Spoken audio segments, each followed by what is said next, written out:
présidente de région, mesdames et messieurs les élus, mesdames et messieurs les responsables culturels, associatifs, et puis chers Quichoises et chers Quichois. Je suis très heureuse d'être là aujourd'hui dans la Maison du Peuple.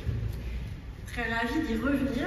On a eu l'occasion d'y être il y a encore 6 mois avec monsieur le préfet. Effectivement, on voit déjà que ça s'améliore, on voit déjà que nous sommes nombreux à nous y intéresser. Moi, ce n'est pas depuis 6 mois que je m'y intéresse, mais c'est depuis plusieurs années.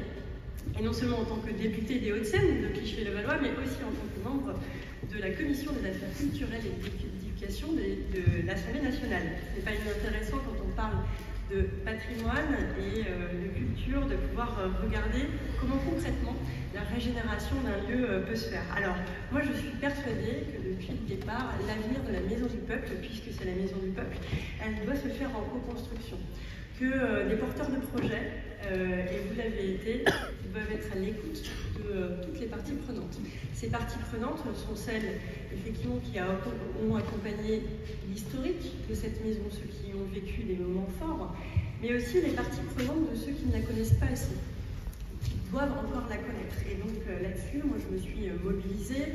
En 2019, avant même que le coup de foudre de monsieur Ducasse pour ce bâtiment et tel qu'il avait été aiguillé par le ministère de la Culture, eh bien, moi j'ai tenu à tenir une réunion publique et on voit qu'il y avait beaucoup d'émotions autour de cette Maison du Peuple, et l'émotion, elle était réelle, palpable, aussi bien auprès des riverains qui sont juste à côté de cette maison que tous les architectes qui avaient pu suivre l'édification de ce lieu ou même s'en inspirer.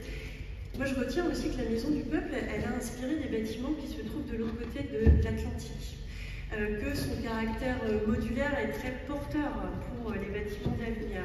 Et quel plaisir de pouvoir y venir et de pouvoir constater tout le potentiel, pour reprendre les mots qui ont été dits et que je fais mien également, parce que le potentiel là, il est formidable. Donc merci de pouvoir y consacrer du temps, merci d'y consacrer de l'argent, puisque oui, c'est un véritable investissement, et ce n'est pas un investissement d'un seul, c'est un investissement de tous.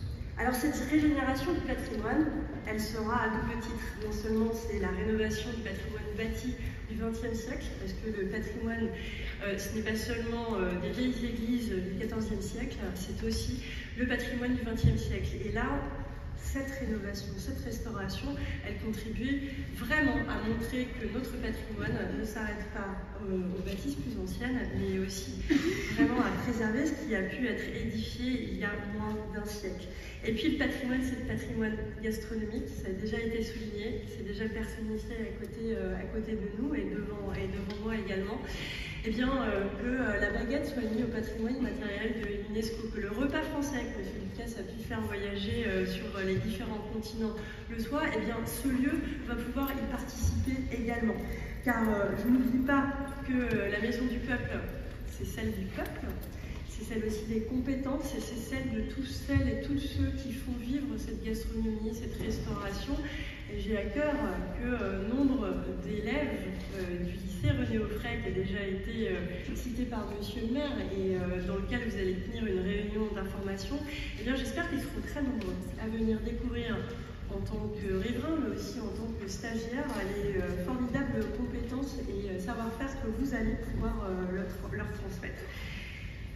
Cette politique en faveur de la rénovation du patrimoine, elle est incarnée ici, elle est portée aussi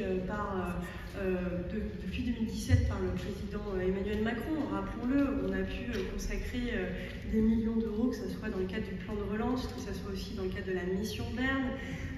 C'est des fonds incitatifs pour le patrimoine. Les crédits, mine de rien, ont augmenté de 40% depuis 2017. Je préfère le dire devant cette tribune à tous ceux qui s'intéressent au patrimoine pour pouvoir le souligner. Le patrimoine, c'est l'affaire de tous, tout le monde y contribue, l'État, donc vos impôts aussi. Donc on doit pouvoir aussi contribuer à ce que ce soit connu. Cette première pierre posée, ce n'est pas une première pierre, c'est une nouvelle pierre vers ce qui est une promesse d'avenir. C'est un nouveau chapitre, c'est des nouvelles opportunités.